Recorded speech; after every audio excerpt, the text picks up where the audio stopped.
नमस्कार मित्रों, मैं हूं विपिन तिवारी। हमारे YouTube चैनल पर आप सभी का हार्दिक स्वागत है। मित्रों, आज मैं जूनियर भर्ती परीक्षा के लिए आपके लिए लाया हूं कुछ सब्जेक्टिव टाइप के प्रश्न जो रामायण, महाभारत और गीता से लिए गए हैं। जैसे आपको स्क्रीन पे दिख भी रहा होगा, संस्कृत साहित्य का इतिहास रामायण। ये संस्कृत साहित्य के इतिहास से लिए गए प्रश्न हैं मित्रों। आइए देखते हैं। रामायण महर्षि वाल्मीकि की कृति है। जैसा कि आपको पता है, रामायण महर्षि वाल्मीकि की कृति है। इसमें 7 कांड हैं। 7 कांड कौन कौन से हैं?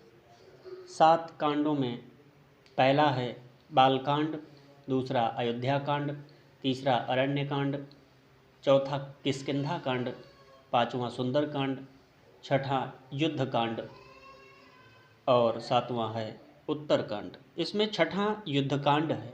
रामचरितमानस में इसको लंका कांड कहा गया है, लेकिन वाल्मीकि रामायण में इसे युद्धकांड की संज्ञा दी गई है।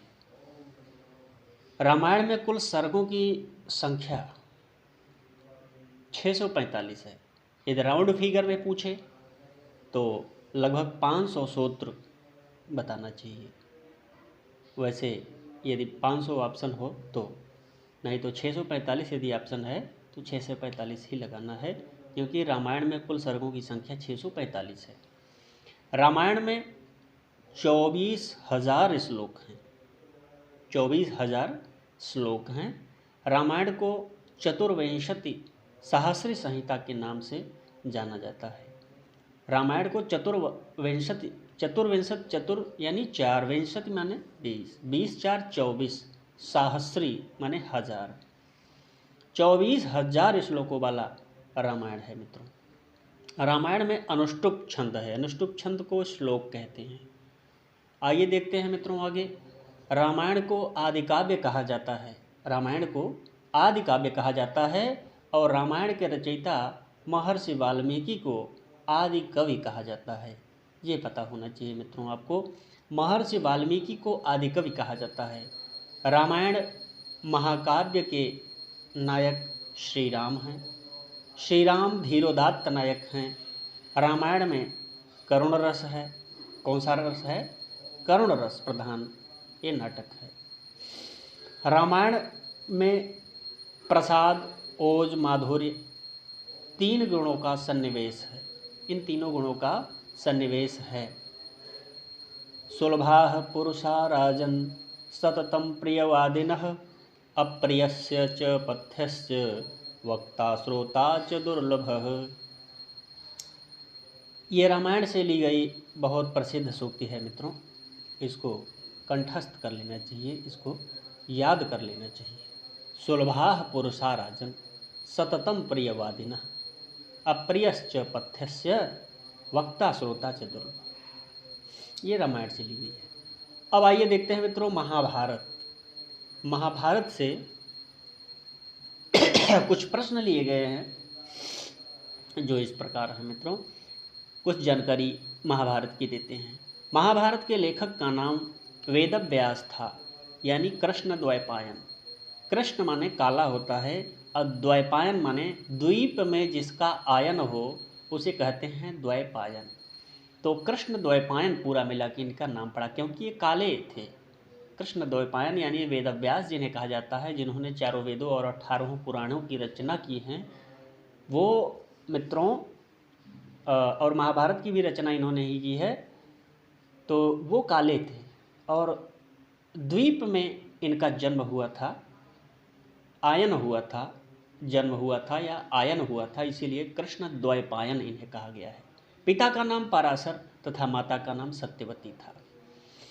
पिता का नाम पराशर तथा माता का नाम सत्यवती था। द्वीप में जन्म होने के नाते इन्हें द्वैपायन कहा जाता है तथा शरीर से कृष्ण वर्ण होने के नाते इन्हें कृष्ण द्वैपायन कहा जाता है। महाभारत में 1,00,000 श्लोक हैं। 1,00,000 श्लोक महाभारत में। महाभारत को सहस्री संहिता भी कहा जाता है। सत माने 100, सहस्री माने 1000। माने 100,000 अर्थात 1,00,000 श्लोक विद्यमान हैं महाभारत में। आइए मित्रों देखते हैं महाभारत के 18 पर्व। जैसा कि आप सब जानते हैं महाभारत एक महाकाव्य है और इसमें 18 पर्व हैं। ये पर्वों में बटा हुआ है। जैसा कि अभी पूर्व में आपको ज्ञात हुआ था कि रामायण अयोध्या कांड से बाल कांड से लेके उत्तर कांड तक 7 कांडों में विभक्त है। वो कांडों में विभक्त है मित्रों। क्षम्यता, वो कांडों में विभक्त है रामायण, लेकिन महाभारत जो महाकाव्य है ये पर्वों में विभक्त है। 18 पर्व हैं इसमें। सबसे बड़ा पर्व मित्रों है शांति पर्व। सबसे छोटा पर्व महाप्रस्थानिक पर्व है। सबसे बड़ा पर्व है कौन? शांति पर्व। शांति पर्व सबसे बड़ा पर्व है और सबसे छोटा पर्व है महाप्रस्थानिक पर्व। महाभारत में शांतरस है। यह शांतरस प्रधान महाकाव्य है मित्रों। महाभारत में लड़ाई हुई है, जबकि महाभारत का नाम लेने से ऐसा लगता है कि महाभारत हो गया, लड़ाई हो गई, लेकिन इसमें शांतरस है। अच्छा, आइए देखते हैं इन 18 पर्वों के क्या नाम है। इन 18 पर्वों के नाम क्या क्या हैं। पहला पर्व है मित्रों आदि पर्व। आदि पर्व से आपका अभिज्ञान शाकुंतलम नाटक कालिदास द्वारा रचित लिया गया है।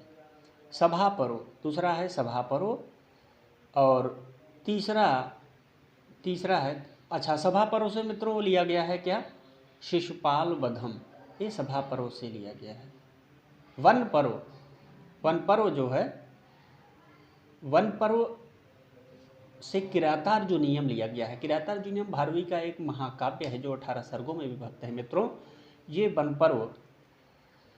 वन पर्व तीसरा स्थान है। अच्छा, चौथा नंबर है विराट पर्व। विराट पर्व में राजा विराट के यहाँ ये पांडव लोग जाते हैं, वहाँ रहते हैं, समय व्यतीत करते हैं कुछ समय। अगला नंबर है मित्रों उद्योग पर्व। छठा नंबर है भीष्म पर्व। सातवां नंबर है द्रोण पर्व और सातवां नंबर है मित्रों भीष्म पर्व। द्रोण पर्व जो है वो सातवां नंबर है। भीष्म प्रथम चूँकि सेनापति थे अपने कौरवों के प्रथम सेनापति भीष्म थे, इसलिए भीष्म पर्व हो गया। उसके बाद द्रोणाचार्य दूसरे जो थे सेनापति हुए थे, इसलिए द्रोण पर्व हो गया। फिर कर्ण की बारी आई, कर्ण सेनापति हुए तो कर्ण पर्व हो गया। शल्य पर्व, कर्ण के मृत्यु के पश्चात शल्य को सेनापति बनाया गया, सेनापतित्व का इन्होंने निर्वहन किया, इसलिए शल्य पर्व 9वां स्थान है। और 10वां है सौप्तिक पर्व। 11वां है स्त्री पर्व, 12वां है शांति पर्व, 13वां अनुशासन पर्व, 13वां है अनुशासन पर्व। अश्वमेधिक पर्व 14वां नंबर है। 15वां नंबर है आश्रम वार्षिक पर्व। 15वां नंबर है आश्रम वार्षिक पर्व। आइए देखते हैं मित्रों आगे। 16वां नंबर है मौसल पर्व। 17वां नंबर है महाप्रस्थानिक पर्व और अंतिम है स्वर्गारोहण पर्व सबसे अंतिम है। आइए देखते हैं मित्रों अब श्रीमद् भगवत से लिए गए कुछ प्रश्न यहाँ बनेंगे जो बहुत ही महत्वपूर्ण है आपके लिए। गीता महाभारत के भीष्म पर्व से लिया गया है मित्रों। इसमें 18 अध्याय और 700 श्लोक हैं। गीता में अनुष्टुप छंद है। गीता का अर्थ है गाई गई अथवा कही गई। गीता का यह अर्थ है। गीता पर सर्वाधिक प्राचीन भाष्य शांकर भाष्य है। नाट्यशास्त्र मित्रों गीता महाभारत के भीष्म पर्व से लिया गया है, ये आपको पता होना चाहिए। भीष्म पर्व में भगवान श्री कृष्ण अर्जुन को गीता उपदेश देते इसमें ये गीता को कहते हैं। आगे देखते हैं मित्रों नाट्यशास्त्र। प्रमुख नाट्यशास्त्र यहाँ दिए गए हैं। नाट्यशास्त्र के प्रणेता है भरत मुनि। काव्यालंकार के भामह हैं। काव्यादर्श दंडी। ध्वन्यालोक के प्रणेता आनंदवर्धन हैं। 10 रूपक के धनंजय हैं। काव्य मीमांसा के राजशेखर हैं। काव्य प्रकाश मम्मटाचार्य हैं यानी मम्मट। रस गंगाधर के पंडित जगन्नाथ हैं। चंद्रालोक के जयदेव हैं। साहित्य दर्पण के विश्वनाथ हैं। इस प्रकार मित्रों ये आपके जूनियर परीक्षा के लिए बहुत ही महत्वपूर्ण साहित्य से लिए गए प्रश्न बनेंगे मित्रों, इसलिए इसको आप थोड़ा ध्यान देकर दिमाग में बैठा लें, जिससे कोई भी क्वेश्चन आपका छूटे नहीं।